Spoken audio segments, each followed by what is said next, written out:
Hello കൂട്ടുകാരെ, ഇന്നത്തെ full മൂണിൻ്റെ energy update മനസ്സിലാക്കാം. അതിനു മുമ്പായിട്ട് എല്ലാവർക്കും ഗുരുപൂർണിമയുടെ ആശംസകൾ. നമ്മളൊക്കെയും ഒരു സ്പിരിച്വൽ അവേക്കനിങ് ജേർണിയിലൂടെ പോകുന്നവരാണ് അല്ലേ? അപ്പോൾ ഈ ലൈഫിൽ, ഈ ഒരു ലൈഫ് ടൈമിൽ നമ്മൾക്ക് കിട്ടിയിട്ടുള്ള എല്ലാ ലെസൺസിനും എല്ലാവരോടും താങ്ക് യു പറയുക. കാരണം ഹ്യൂമൻ ലൈഫ് എന്ന് പറയുന്നത് ഒരു ലേണിംഗ് ആണ്. ആ ഒരു ലേണിങ്സിലൂടെ, ആ ഒരു എക്സ്പീരിയൻസിലൂടെ ഗോ ത്രൂ ആവാനായിട്ടാണ് നമ്മൾ ഒരു സോൾ ഫോമിൽ നിന്നും ഒരു ഹ്യൂമൻ ബീയിങ് ആയിട്ട് ജന്മമെടുത്തിട്ട് ആ ഒരു ജനന മരണങ്ങളുടെ സൈക്കിൾസിലൂടെ ഗോ ത്രൂ ആവുന്നത് അല്ലേ? അപ്പോൾ മേ ബി പല കാര്യങ്ങളിൽ നമ്മൾക്ക് കാറ്റഗറൈസ് ചെയ്യുന്നുണ്ട്. നമ്മൾ ടോക്സിക് റിലേഷൻ എന്നോ കാർമിക് റിലേഷൻ എന്നോ അല്ലെങ്കിൽ സോൾമേറ്റ് റിലേഷൻ എന്നോ ഒക്കെ. അപ്പോൾ ഇവർക്കെല്ലാവർക്കും ഗ്രാറ്റിറ്റ്യൂഡ് പേ ചെയ്യുക. അതിൻ്റെ കൂടെ തന്നെ നമ്മളുടെ ഒരു അൾട്ടിമേറ്റ് ഗുരു, ഈ ഒരു ജേർണിയിലെന്ന് പറഞ്ഞാൽ നമ്മൾ വിശ്വസിക്കുന്ന യൂണിവേഴ്സൽ ലൈറ്റാണ്. ആ ലൈറ്റിനോട് എല്ലായ്പ്പോഴും താങ്ക് യു പറയുക ഒരു ഗുരുവിൻ്റെ സ്ഥാനത്ത്. അതിൻ്റെ കൂടെ നമ്മളോട് താങ്ക് യു പറയുക. കാരണം ഈ കാര്യങ്ങളിലൂടെയൊക്കെ ഗോ ത്രൂ ആവാനുള്ള ഒരു സ്ട്രെങ്ത്, ഇന്നർ സ്ട്രെങ്ത് നമ്മൾ കാണിക്കുന്നുണ്ട് അല്ലേ? അതിനൊക്കെ നമ്മളോട് താങ്ക് യു പറയുക. അതിൻ്റെ കൂടെ തന്നെ നമ്മളുടെ ട്വിൻ ഫ്ലെയിമിനോടും. കാരണം ഈ ഒരു നിമിഷം മേ ബി നമ്മൾ ഗോ ത്രൂ ആവുന്ന ആ ഒരു കണക്ഷൻ എന്തും ആയിക്കോട്ടെ, മേ ബി ഒരു ഫിസിക്കൽ റിലാമിൽ സെപ്പറേഷൻ ആയിരിക്കാം, അല്ലെങ്കിൽ സംസാരിക്കുന്നുണ്ടായിരിക്കാം, അല്ലെങ്കിൽ അക്സെപ്റ്റ് ചെയ്യാൻ പറ്റുന്നില്ല എന്നൊക്കെ എന്തെങ്കിലും ആയിക്കോട്ടെ, ആ ഒരു കണക്ഷൻ്റെ സ്റ്റാറ്റസ്. അവർ നമ്മളുടെ അൾട്ടിമേറ്റ് ഗുരുവാണ്. അവരിലൂടെയാണ് നമ്മൾ ഈ സ്പിരിച്വൽ അവേക്കനിങ്ങിലേക്ക് വന്നത്. അവരൊരു നിമിത്തമാണ് അല്ലേ? അപ്പോൾ അതിന് ഗ്രാറ്റിറ്റ്യൂഡ് പറയുക. നമ്മുടെ ഉള്ളിലുള്ള ഓരോ ചെറിയ ചെറിയ കാര്യങ്ങളെയും മിറർ ബാക്ക് ചെയ്തിട്ട് ആക്ഷൻ ഓറിയൻറ്റഡ് ആയിട്ട് കാണിച്ചു തന്ന് നമ്മളെ ട്രിഗർ ചെയ്ത് അതിനെ ഹീലാക്കാൻ പ്രേരിപ്പിക്കുന്നത് നമ്മുടെ അൾട്ടിമേറ്റ് ഗുരുവാണ്. സോ അവരെ ഒരു ഗുരുവിൻ്റെ സ്ഥാനത്ത് കണ്ടുകൊണ്ട് താങ്ക് യു പറയുക. അതല്ലാതെ നിങ്ങൾക്ക് ഈ ഒരു ജേർണിയിൽ അറിഞ്ഞോ അറിയാതെയോ ഇൻഫർമേഷൻ പ്രൊവൈഡ് ചെയ്യുന്ന എല്ലാവരോടും, കാരണം അതൊരു വീഡിയോ ത്രൂ ആവാം, ആൾക്കാരാവാം, അല്ലെങ്കിൽ നിങ്ങൾ മനസ്സിൽ കാണുന്ന ഗുരുക്കന്മാർ കാണും ആരെങ്കിലുമൊക്കെ, അവരോടൊക്കെയും ഒരു അൺകണ്ടീഷണൽ ആയിട്ടുള്ള ഗ്രാറ്റിറ്റ്യൂഡ് പറയുക. ഓക്കെ, അപ്പോൾ ഇന്നത്തെ ഒരു എനർജി അപ്ഡേറ്റിലേക്ക് പോകാം. ഫുൾ മൂൺ ആണ്. ഫുൾ മൂണിൽ ഇനിഷ്യലായിട്ട് ജേർണിയിലുള്ള DFs, അതായത് കഴിഞ്ഞ 3 മാസം തൊട്ട് 6 മാസം വരെ അവേക്കനിങ്ങിലേക്ക് വന്നിട്ട്, അതായത് അവേക്കനിങ്ങിലേക്ക് വന്നു എന്ന് പറഞ്ഞാൽ ഞാനൊരു ഈ ട്വിൻ ഫ്ലെയിം ജേർണിയിലാണ് എന്ന് മനസ്സിലാക്കിയ DFs അവരൊരു കൺഫ്യൂസ്ഡ് സ്റ്റേജിലായിരിക്കും. എങ്ങനെയെങ്കിലും ഈ ജേർണിയിൽ നിന്നും വെളിയിലൊന്ന് പോയി കിട്ടിയാൽ മതി എന്ന് ആലോചിക്കുന്ന ഒരു സമയം. കാരണം അവരുടെ ഒരു കാർമിക് ട്രിഗേഴ്സ് അത്രത്തോളം നടക്കുന്ന ഒരു സമയമാണിത്. അതിൻ്റെ കൂടെ തന്നെ അവരുടെ ഉള്ളിലെ ഫിയേഴ്സൊക്കെയും ട്രിഗർ ആവുന്ന സമയം. ആങ്സൈറ്റി ഇഷ്യൂസ് അതുകൊണ്ട് തന്നെ അവർക്ക് കൂടുതലായിരിക്കും. സ്ലിപ്പിംഗ് പാറ്റേൺസിൻ്റെ പ്രശ്നങ്ങൾ, അതിൻ്റെ കൂടെ തന്നെ ഒരു ഐസൊലേഷൻ പോലത്തെ ഒരു കാര്യത്തിലേക്ക് വരുന്നത് കൊണ്ട് തന്നെ ഈ ഒരു ജേർണീനെ മനസ്സിലാക്കാൻ പറ്റാതെ, അതായത് ഈ ഒരു ജേർണിയുടെ ട്രൂ എസെൻസ് എന്താണെന്ന് മനസ്സിലാക്കാൻ പറ്റാതെ, എന്തുകൊണ്ടാണ് ഈ ജേർണി എന്നൊക്കെ വിചാരിച്ച് കുറച്ച് നാൾ ഇന്നർ വർക്ക് ചെയ്ത് അതിനെ ഒരു കൺസിസ്റ്റൻസിയിൽ മെയിൻറ്റെയിൻ ചെയ്യാൻ പറ്റാതെ എന്താണ് ചെയ്യേണ്ടതെന്നുള്ള അതായത് ഒരു ക്ലാരിറ്റി ഇല്ലാതെ ഒരു കൺഫ്യൂഷൻ സ്റ്റേറ്റിലായിരിക്കും ഇവർ. അപ്പോൾ മെയിനായിട്ടും ഇങ്ങനെയുള്ള DFs ഇവർക്ക് പേർജിങ് നന്നായിട്ട് നടക്കുന്നുണ്ടായിരിക്കാം. ഹാർട്ടിൽ ഹെവിനെസ് തോന്നുന്നുണ്ടായിരിക്കാം. ഇവർക്ക് ഫിയറിൻ്റെ ഇഷ്യൂസ് ട്രിഗർ ആവുന്നത് കൊണ്ട് തന്നെ ലോവർ ബാക്കിൽ പെയിന്, റൂട്ട് ചക്രയിൽ പെയിനൊക്കെയും അനുഭവപ്പെടുന്നുണ്ടായിരിക്കാം. അപ്പോൾ ഇങ്ങനെയുള്ള DFs വന്നിട്ട് മെയിനായിട്ട് ഗ്രൗണ്ടിങ് റിലേറ്റഡ് കാര്യങ്ങളാണ് ചെയ്യേണ്ടത്. ഒരു കാര്യം മനസ്സിലാക്കുക, നമ്മൾക്ക് ഈ ജേർണിയിൽ പുറകോട്ട് പോകാൻ പറ്റില്ല. അതായത് ഇതിനെ വിട്ടിട്ട് നമുക്ക് എക്സിസ്റ്റിംഗ് ഒരു ലൈഫിൽ, ആ ഒരു 3D ലൈഫിൽ സെറ്റിൽ ആവാൻ പറ്റില്ല. കാരണം ഇതൊരു ഡിവൈൻലി ഗൈഡഡ് ജേർണിയാണ്. സോ ഇതിലേക്ക് വരണമെന്ന് പറഞ്ഞാൽ ഇതിനെ മനസ്സിലാക്കാനായിട്ട് കുറച്ചൊരു സമയം എടുക്കുമെന്ന് പറഞ്ഞാൽ ആ കാര്യത്തെ ആദ്യം മനസ്സിലാക്കിയിട്ട് ഗ്രൗണ്ടിങ് ചെയ്യുക. കുറച്ച് ജേർണലിംഗ് പോലത്തെ കാര്യങ്ങൾ സ്റ്റാർട്ട് ചെയ്യുക. ജേർണലിംഗ് എന്താണെന്ന് ഓൾറെഡി ഈ ചാനലിൽ വീഡിയോ ഇട്ടിട്ടുണ്ട്.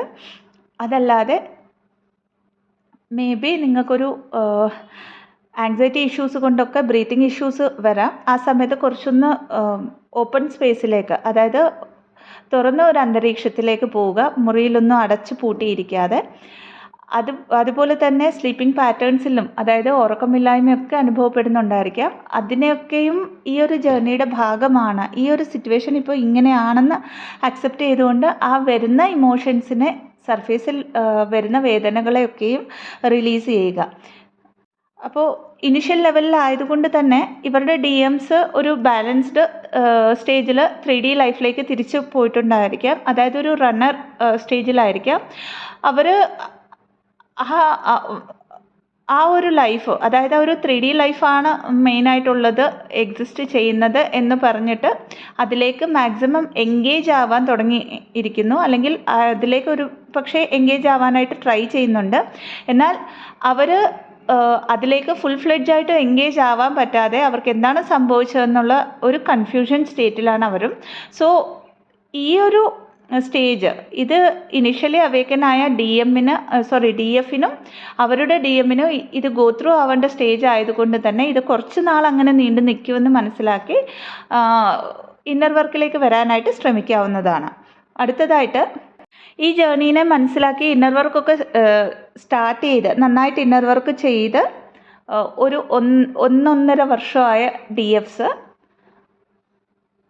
നന്നായിട്ട് സ്റ്റേബിളാണ് എന്നൊക്കെ വിചാരിച്ചു കുറച്ചൊക്കെ ഇഷ്യൂസ് ക്ലെൻസ് ചെയ്തു, ഇനി മുമ്പോട്ട് ഈ ജേർണിയിൽ പോവുകയാണെന്നൊക്കെ വിചാരിക്കുന്ന ആ ഒരു സ്റ്റേജിൽ നിന്നും അവർ പിന്നെയും ഒരു ഹെവിനെസ്, ഹാർട്ട് ചക്രയിൽ ഹെവിനെസ്, പേർജിങ്, പിന്നെ ഒരു ഡൗൺ ആയതുപോലെ, വൈബ്രേഷനൊക്കെ ഡൗൺ ആയതുപോലെയൊക്കെ ഒരു ഫീലിങ്, സോൾ ഷോക്സ്, ഇവിടെ മണി റിലേറ്റഡ് ആയിട്ടുള്ള ഇഷ്യൂസ് അവർക്ക് വരാവുന്നതാണ്. അല്ലെങ്കിൽ ജോലി റിലേറ്റഡ് ആയിട്ടുള്ള ഇഷ്യൂസ് ഓൾറെഡി വന്ന് കഴിഞ്ഞിരിക്കുക. അല്ലെങ്കിൽ ഇവിടുന്ന് അങ്ങോട്ട് 26th of this month, July 26th വരെ ഈ പ്രശ്നങ്ങളൊക്കെ മേ ബി ഫേസ് ചെയ്യാൻ പോകുന്നു. ഇതിൻ്റെ കൂടെ തന്നെ ലൈഫിൽ ഏതെങ്കിലും ഒരു കാർമിക് പാറ്റേൺ റിപ്പീറ്റഡ് ആയിട്ട് വന്നിട്ടുണ്ട്, സ്റ്റിൽ നിങ്ങൾ അതിൽ നിന്നൊക്കെ ലെസൺസ് പഠിച്ചിട്ടില്ല. അതായത് ഒരു കാർമിക്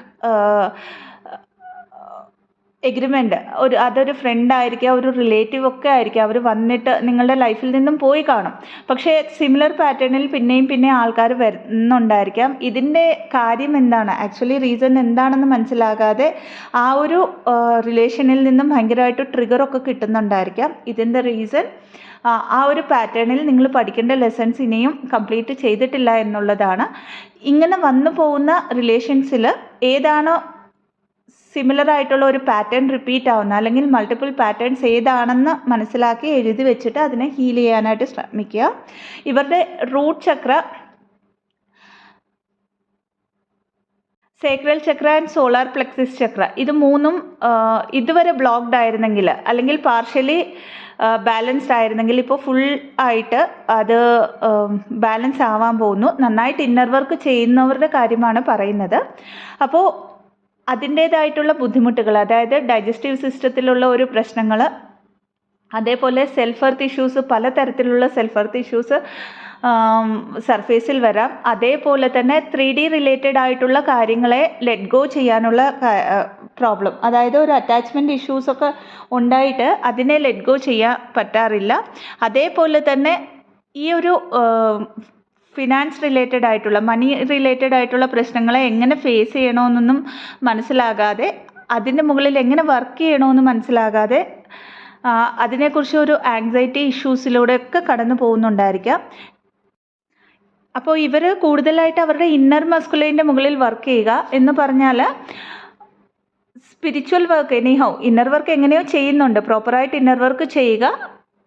അതിൻ്റെ കൂടെ തന്നെ ഈ ഒരു കാര്യങ്ങൾ, അതായത് ലോജിക്കലായിട്ട് നമ്മൾക്ക് നമ്മളുടെ ലൈഫിൽ സെറ്റിൽ ചെയ്യാനുള്ള കാര്യങ്ങൾ എന്തൊക്കെയാണെന്ന് ലിസ്റ്റ് ഔട്ട് ചെയ്തിട്ട് അതിനെ ചെയ്യാനായിട്ട്, അതായത് ആ ഒരു കാര്യങ്ങളെ നിങ്ങൾക്ക് ഇഷ്ടപ്പെട്ട കാര്യങ്ങളിലൂടെ, നിങ്ങൾക്ക് ഇഷ്ടപ്പെട്ട ജോലിയിലൂടെ എങ്ങനെ കണക്ട് ചെയ്ത് ചെയ്യാമെന്ന് മനസ്സിലാക്കാനായിട്ട് ശ്രമിക്കുക. ഇതിനായിട്ടും സബ് കോൺഷ്യസ് മൈൻഡ് ഹീലിംഗ് ചെയ്യാവുന്നതാണ്. ഇവർ കണ്ടിന്യൂസ് ആയിട്ട് കാണുന്ന ഏഞ്ചൽ നമ്പേഴ്സ് 144 കാണുന്നുണ്ട്, 96, 1111, 3333, 7777. ഇവരുടെ കൗണ്ടർ പാർട്സ്, അതായത് ഈ ഒരു കാറ്റഗറിയിലുള്ള ഡി എഫ്സിൻ്റെ കൗണ്ടർ പാർട്സ് വന്നിട്ട് അവരുടെ ഈഗോ ഇഷ്യൂസിനെ ഡീൽ ചെയ്യാൻ പറ്റാതെ ആ ഒരു ഈഗോ ഇഷ്യൂസ് അല്ലെങ്കിൽ ആ ഈഗോ ത്രൂ അവരെല്ലാ കാര്യങ്ങളിലേക്കും കണക്ട് ചെയ്തിട്ട് അവിടെയൊക്കെയും അറിഞ്ഞോ അറിയാതെയോ അവർക്ക് അവരുടെ 3D ലൈഫിൽ ട്രിഗേഴ്സ് കിട്ടുകയും എന്താണ് ലൈഫിൽ നടക്കുന്നതെന്ന് മനസ്സിലാവാതെ എവിടെയാണ് പ്രശ്നമെന്ന് മനസ്സിലാകാതെ ആങ്കർ ഇഷ്യൂസിലൂടെയൊക്കെയും കടന്നു പോവുകയാണ്. അതിൻ്റെ ഒരു റണ്ണർ എനർജിയിലുമായിരിക്കും. ഒരു പക്ഷേ ഒരു കോണ്ടാക്റ്റ് വന്നാൽ പോലും ഇവർക്ക് അതൊരു താൽക്കാലികമായ ഒരു കോണ്ടാക്റ്റ് ആയിരിക്കും. ഇവരുടെ DMസും ഇവരെ പോലെ തന്നെ ഇവരെ മിസ് ചെയ്യുന്നുണ്ടെങ്കിലും അവർ അതായത് ഒരു കൺട്രോളിങ് റിലേഷൻഷിപ്പായിട്ട് കണ്ടുകൊണ്ട് തന്നെ ഒരു പുഷ് എനർജിയിലാണ്. അപ്പോൾ ഈ പുഷ് എനർജിയിലായതുകൊണ്ട് തന്നെ കാര്യങ്ങളെ മനസ്സിലാക്കാനുള്ള ഒരു പേഷ്യൻസിയോ കാര്യങ്ങളോ ഒന്നും കാണിക്കാതെ അവരുടെ ആ ഒരു എക്സിസ്റ്റിംഗ് ലൈഫിൽ എൻഗേജ് ആവാനായിട്ട് മാക്സിമം ട്രൈ ചെയ്യുന്നുണ്ട്. അതല്ലാതെ അവർക്കൊരു സ്ലീപ്പിംഗ് പാറ്റേണിൻ്റെ പ്രശ്നം വരുന്നത് കൊണ്ട് തന്നെ അഡിക്ഷൻസ് കൈൻഡ് ഓഫ് തിങ് കുറച്ച് അങ്ങനെയും അതിലേക്കും കുറച്ചുകൂടെ ഒന്ന് എൻഗേജ് ആവാനായിട്ടാണ് അവർ ട്രൈ ചെയ്യുന്നത്. ഓക്കെ, 2 വർഷം തൊട്ട് 3 വർഷം വരെ 3 വർഷമായിട്ട് വർക്ക് ചെയ്യുന്ന TFs ഓൺ ആൻഡ് ഓഫ് ആയിട്ട് ഇന്നർ വർക്ക് ചെയ്ത് കഴിഞ്ഞ ഒരു വർഷമായിട്ട് കണ്ടിന്യൂസ് ആയിട്ട് ഡെഡിക്കേറ്റഡ്ലി വർക്ക് ചെയ്യുന്ന TFs ഫെമിനൈൻ എനർജിയുടെ ജേർണി, അവരുടെ തേർഡ് ഐ ചക്ര നല്ലൊരു വർക്ക് നടക്കുന്നുണ്ട് ഈ സമയത്ത്. അതായത് അത് യൂണിവേഴ്സായിട്ട് ക്ലെൻസ് ചെയ്യുന്നത് കൊണ്ട് തന്നെ നിങ്ങൾക്ക് വിഷൻ ക്ലിയർ ആവുന്നുണ്ട്. വിഷൻ ക്ലിയർ ആവുന്നുണ്ടെന്ന് പറഞ്ഞാൽ മേ ബി നിങ്ങളുടെ ചുറ്റുമുള്ള ഷിപ്സിനെ കുറിച്ച് ഒരു ക്ലാരിറ്റി, അതുവരെ നിങ്ങളുടേതാണെന്ന് വിചാരിച്ചിരുന്ന ആ ഒരു റിലേഷൻഷിപ്സ്, ആ ഒരു അറ്റാച്ച്മെൻറ്റ്സ് ഒക്കെയും നിങ്ങളുടെ മുമ്പിൽ അതൊക്കെ ഒരു ഇല്ലൂഷൻ ആയിരുന്നുവെന്ന് ക്ലാരിറ്റി തരുന്ന ഒരു കാര്യം. അതല്ലാതെ നിങ്ങളുടെ ട്വിൻ ഫ്ലെയിം ജേർണിയെക്കുറിച്ച് ഇതുവരെ നിങ്ങളൊരു സ്റ്റക്ക് എനർജിയിലായിരുന്നു, മുമ്പോട്ട് എന്താണെന്ന് അറിയില്ല, അല്ലെങ്കിൽ ഞാൻ സ്റ്റിൽ ഒരു കൺഫ്യൂഷൻ, എവിടെയോ ഞാൻ ഇതേ ജേർണിയിലാണോ അല്ലയോ എന്നുള്ള ഒരു കൺഫ്യൂഷനൊക്കെ ഉണ്ടെങ്കിൽ അതായത് അത് ഈ തേർഡ് ഐ ചക്ര ക്ലെൻസ് ചെയ്യുന്നതോടെ, ആക്ടിവേറ്റ് ആവുന്നതോടെ അല്ലെങ്കിൽ ബാലൻസ് ആവുന്നതോടെ അവർക്ക് ഒരു നല്ല ക്ലാരിറ്റി കിട്ടുന്നതായിരിക്കും എല്ലാ കാര്യങ്ങളെക്കുറിച്ചും.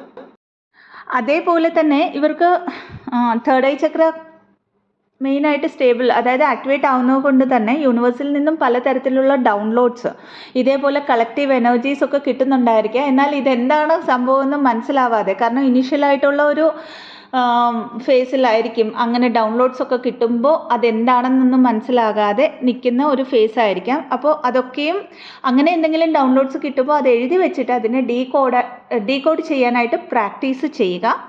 ഇവർ കാണുന്ന നമ്പേഴ്സ് 1 2 3 1 2 3 4 4 5 6 7 8 9 അല്ലെങ്കിൽ 7 8 6 ഇങ്ങനത്തെ നമ്പേഴ്സ്, ഈ ഏഞ്ചൽ നമ്പേഴ്സ് ഇവർക്ക് കണ്ടിന്യൂസ് ആയിട്ട് കാണാൻ സാധിക്കുന്നുണ്ടായിരിക്കാം. ഇവരുടെ കൗണ്ടർ പാർട്സ്, അതായത് മസ്കുലൈൻ എനർജി, അവരുടെയും റൂട്ട് ചക്ര തൊട്ടുള്ള കാര്യങ്ങൾ ട്രിഗർ ആവുന്നത് കൊണ്ട് തന്നെ അവരിലുള്ള ഫിയേഴ്സ് അവരിൽ സർഫേസിൽ വരുന്നുണ്ട്. കാർമിക് റിലേഷൻസ് ആണെങ്കിൽ ചുറ്റുമുള്ളത് അതിനെ എങ്ങനെ ഹോൾഡ് ഓൺ ചെയ്യാമെന്നുള്ള ഒരു ടെൻഷനിലായിരിക്കും അവർ. അതേപോലെ തന്നെ പാസ്റ്റ് ലൈഫ് റിലേറ്റഡ് എന്തെങ്കിലും ഫിയേഴ്സ് ഉണ്ടെങ്കിൽ അതവർക്ക് സർഫേസിൽ വരുന്ന ഒരു സമയമാണ്. അതിൻ്റെ കൂടെ തന്നെ അവരുടെ ഉള്ളിൽ ഏതെങ്കിലും തരത്തിലുള്ള ട്രോമാസ്, ഇൻ പെർട്ടിക്കുലറായിട്ട് ഇന്നർ ചൈൽഡ് വൂൺസ് ഉണ്ടെങ്കിൽ അതൊക്കെയും അവർക്ക് സർഫേസിൽ വരികയും അതിനെ എങ്ങനെ ഹോൾഡ് ഓൺ ചെയ്യണം, അതായത് ഈ ഒരു എനർജിനെ എങ്ങനെ റിലീസ് ചെയ്യണമെന്ന് മനസ്സിലാകാതെ പിന്നെ അവർ 3Dയിലേക്ക് ഷിഫ്റ്റ് ആവുകയും അറ്റ് ദ സെയിം ടൈം 4Dയിലേക്ക്, അതായത് ഈ കാര്യങ്ങളൊക്കെ എന്നിലുള്ള പ്രശ്നങ്ങളാണെന്ന് മനസ്സിലാക്കാൻ ശ്രമിക്കുകയും പിന്നെയും 3Dയിലേക്ക് പോവുകയും, അങ്ങനെ ഒരു ഫ്ലക്ച്വേഷൻ എനർജിയിലാണ് അവർ. ഓക്കെ, ഇനി അടുത്തതായിട്ട് നന്നായിട്ട് ഹീലായി സോൾ പർപ്പസ് ചെയ്യുന്ന തൻ്റെ ഒരു ഹയർ പൊട്ടൻഷ്യലിലേക്കൊക്കെ വന്ന DFs, എപ്പോഴും ഒരു ഹൈ വൈബ്രേഷൻ മെയിൻറ്റെയിൻ ചെയ്യുന്ന DFs,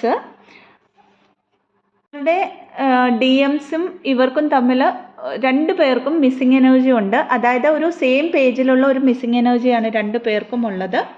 ടെലിപ്പത്തി വളരെ സ്ട്രോങ് ആണ് ഇവർ തമ്മിൽ, ഇവരുടെ കൗണ്ടർ പാർട്ടും ഈ ഒരു DFും തമ്മിൽ.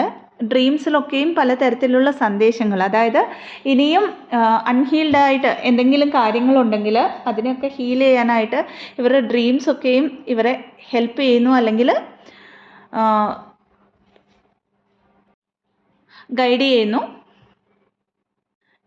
ഈ ഒരു ജേർണിയിൽ ഈ ഒരു ഫുൾ മൂൺ തൊട്ടിങ്ങോട്ടും മാനിഫെസ്റ്റേഷൻ വളരെ അധികം നടക്കുന്നത് കൊണ്ട് തന്നെ ഈ ഒരു DFs അവരുടെ ലൈഫിൽ എന്തൊക്കെ വേണോ അതൊക്കെ മാനിഫെസ്റ്റ് ചെയ്ത് എടുക്കാനുള്ള ആ ഒരു കഴിവിനെ, ആ ഒരു സ്കില്ലിനെ, അല്ലെങ്കിൽ ആ ഒരു കാര്യത്തെ തിരിച്ചറിഞ്ഞിട്ട് എല്ലാ കാര്യങ്ങളെയും മാഗ്നറ്റൈസ് ചെയ്യാനായിട്ട് തുടങ്ങിയിട്ടുണ്ട്. എന്നാൽ ഇവിടെ സ്റ്റിൽ ഇവർ അവരുടെ കൗണ്ടർ പാർട്ടിൻ്റെ ഒരു അടുത്തേക്ക്, അതായത് ഒരു ഗാർഡ് വെച്ചിട്ട്, അതായത് ഒരു വേലിയൊക്കെ കെട്ടിയിട്ട് അകത്തിരിക്കുന്ന പോലെ, വരുന്നെങ്കിൽ വരട്ടെ എൻ്റെ കൗണ്ടർ പാർട്ട് എന്നുള്ള രീതിയിലാണ് ഒരു ഫീലിംഗ് എങ്കിൽ അതൊരു ഈഗോ ബേസ്ഡ് എനർജി ആയിരിക്കും. അവിടെ പിന്നെയും ഡിവൈൻ ഇൻ്റർവെൻഷൻ ഉണ്ടാവുന്നതാണ്. ഒരു പക്ഷേ നമ്മൾ അങ്ങനെ ഒരു ആറ്റിറ്റ്യൂഡിലാണ്, ഒരു വൺനെസ്സിൻ്റെ ആറ്റിറ്റ്യൂഡിലല്ല എങ്കിൽ, അതായത് ഞാനും എൻ്റെ കൗണ്ടർ പാർട്ടും ഒന്നു തന്നെയാണ് എന്നുള്ള ഒരു കോൺസെപ്റ്റിലേക്ക് ഇനിയും വന്നിട്ടില്ല. വരുന്നെങ്കിൽ വരട്ടെ എന്നുള്ള ആ ഒരു തോട്ട് പാറ്റേൺ ഉള്ളവർക്ക് മാത്രം പിന്നെയും ഇവിടെ ഡിവൈൻ ഇൻ്റർവെൻഷൻ വരുന്നതാണ്. ഈ ഒരു DFs കാണുന്ന നമ്പേഴ്സ് എന്ന് പറഞ്ഞാൽ 1414, 1717, 117, 1177, 1122, 1133, 396, 144 എക്സെട്ര ആണ്. അപ്പോൾ ഇനിയൊരു കാര്യം, ഈ ഒരു DFന് അതായത് ഈ ഒരു 26th കഴിഞ്ഞിട്ട് അങ്ങോട്ട് ലയൺസ് ഗേറ്റ് പോർട്ടൽ ഓപ്പൺ ആവാൻ പോവുകയാണ്, അതായത് 88 പോർട്ടൽ. അവിടുന്ന് അങ്ങോട്ട് കളക്റ്റീവായിട്ടൊരു പെർമനൻറ്റ് യൂണിയൻസ് നടക്കുന്ന ഒരു സമയമാണ്, മാസീവായിട്ട് റിയൂണിയൻസ് നടക്കുന്ന സമയമാണ്, യൂണിയൻസ് നടക്കുന്ന സമയമാണ്. ഇതിലേക്ക് എത്തപ്പെട്ടിരിക്കുന്ന അല്ലെങ്കിൽ അത്രയും വൈബ്രേഷൻ മെയിൻറ്റെയിൻ ചെയ്യുന്ന DFs ആണെങ്കിൽ അവിടെ ഒരു കമ്മിറ്റ്മെൻറ്റ്, അവർക്ക് ഈ ജേർണിയിൽ എത്രത്തോളം കമ്മിറ്റ്മെൻ്റ് ഉണ്ട്, അല്ലെങ്കിൽ അവരുടെ ആ കൗണ്ടർ പാർട്ടിൽ അവർക്ക് എത്രത്തോളം ട്രസ്റ്റ് ഉണ്ട്, എത്രത്തോളം അവരുടെ കൗണ്ടർ പാർട്ടിന് അവർ പ്രയോറിറ്റി കൊടുക്കുന്നു എന്ന് ഉള്ള ഒരു ടെസ്റ്റ്, ഡിവൈൻ ടെസ്റ്റ് അവിടെ നടക്കുന്നതാണ്. അതുകൊണ്ട് തന്നെ കൂടുതലായിട്ടും ഇന്നർ വോയിസിനെ കേൾക്കുക. നമ്മളുടെ കൗണ്ടർ പാർട്ടിൻ്റെ സോഷ്യൽ മീഡിയ പേജസോ അങ്ങനത്തെ കാര്യങ്ങളൊന്നും ആക്സസ് ചെയ്യരുത്. ടെസ്റ്റ് നല്ല രീതിയിൽ വരാം, പിന്നെയും ട്രിഗറായി നമ്മൾ ഡൗൺ ആവേണ്ട ആവശ്യമില്ല ഇവിടെ, അല്ലേ? ഇവരുടെ കൗണ്ടർ പാർട്സ്, അതായത് മസ്കുലൈൻ എനർജി, അവരുടെ കോൺഷ്യസ്നെസ് എക്സ്പാൻഡ് ആവുകയാണ്, അതായത് ഒരു ന്യൂ വേർഷനിലേക്ക് അവർ കൺവേർട്ട് ചെയ്യപ്പെടുകയാണ് ഡിവൈനാൽ. ഒരു ഡിവൈൻ എനർജിയിലേക്ക് അവർ വരികയാണ്. ഈ DMs അവരുടെ വിസ്ഡത്തിലേക്ക് അവർ കണക്ട് ചെയ്യപ്പെടുകയാണ്. ഈ ഒരു കണക്ഷനെ ആക്സെപ്റ്റ് ചെയ്തുകൊണ്ട് ഒരു പ്രൊട്ടക്ടർ എങ്ങനെയാവും തൻ്റെ DFന് വേണ്ടിയെന്ന് ആലോചിക്കുന്ന അത്രയും ഒരു ഹീൽഡ് ആയിട്ടുള്ള ഒരു വേർഷനിലേക്ക് ട്രാൻസ്ഫോം ആവുന്ന പ്രോസസ്സിലാണ്. അതായത് ഒരു ഡിവൈൻ മസ്കുലൈൻ്റെ ട്രൂ സെൽഫിലേക്ക് ട്രാൻസ്ഫോം ആവുന്ന ഒരു പ്രോസസ്സിലാണ്. അതായത് ഈ ലാസ്റ്റ് പറഞ്ഞ കാറ്റഗറിയിലുള്ള DFs തീർച്ചയായിട്ടും അവരുടെ ജേർണിയിൽ അവരുടെ ട്വിൻ ഫ്ലെയിമിനെ മാനിഫെസ്റ്റ് ചെയ്യാവുന്നതാണ്, ക്ലെയിം ചെയ്യാവുന്നതാണ്. ഇവിടെ നിന്ന് ഇങ്ങോട്ട്, അതായത് ഈ ഫുൾ മൂൺ തൊട്ടിങ്ങോട്ട് 88 പോർട്ടൽ വരെ നമ്മൾ മാനിഫെസ്റ്റ് ചെയ്യുന്ന കാര്യങ്ങൾ 1000 മടങ്ങ് വേഗത്തിൽ മാനിഫെസ്റ്റ് ആകും. അത്രയും പവർഫുൾ ആയിട്ടുള്ള ഒരു ടൈം പീരീഡിലേക്കാണ് നമ്മൾ പിന്നെയും എൻ്റർ ആവുന്നത്. അതായത് കോസ്മിക് എനർജീസ് അത്രയും പവർഫുൾ ആയിരിക്കും ആ ഒരു സമയത്ത്. സോ മാനിഫെസ്റ്റ് ചെയ്യുക. ഇതല്ലാതെ നമ്മൾക്ക് അബൻഡൻസ് റിലേറ്റഡ് ആയിട്ടുള്ള കാര്യങ്ങൾ, ഫൈനാൻസ് റിലേറ്റഡ് ആയിട്ടുള്ള കാര്യങ്ങൾ, റിലേഷൻഷിപ്സ് റിലേറ്റഡ് ആയിട്ടുള്ള കാര്യങ്ങൾ ഈ ഒരു പോർട്ടലിൽ, അതായത് 88 പോർട്ടൽ വരെയും നമ്മൾക്ക് മാനിഫെസ്റ്റ് ചെയ്യാൻ പറ്റുന്നതാണ്. അത്രയും എഫക്റ്റീവ് ആയിരിക്കും ഈ മാനിഫെസ്റ്റേഷൻസ്. ഇത് എല്ലാ ട്വിൻ ഫ്ലെയിംസിനും മാനിഫെസ്റ്റ് ചെയ്യാവുന്നതാണ്. ഓക്കെ, അപ്പോൾ തന്നിരിക്കുന്ന ഇൻഫർമേഷൻ ഹെൽപ്ഫുൾ ആണെങ്കിൽ ചാനൽ ലൈക്ക് ചെയ്യാവുന്നതാണ്, ഷെയർ ചെയ്യാവുന്നതാണ്, ആൻഡ് സബ്സ്ക്രൈബ് ചെയ്യാവുന്നതാണ്. നാളെ തൊട്ട് reprogramming of sub conscious mind എന്ന് പറഞ്ഞിട്ട് 4 ദിവസത്തെ വർക്ക്ഷോപ്പ് ഉണ്ട്. ആരെങ്കിലും ഇൻട്രസ്റ്റഡ് ആണെങ്കിൽ ഡിസ്ക്രിപ്ഷൻ ബോക്സിൽ കൊടുത്തിരിക്കുന്ന വാട്സപ്പ് നമ്പറിലേക്ക് ബന്ധപ്പെടാവുന്നതാണ്. Thank you so much. ഓം നമ ശിവായ.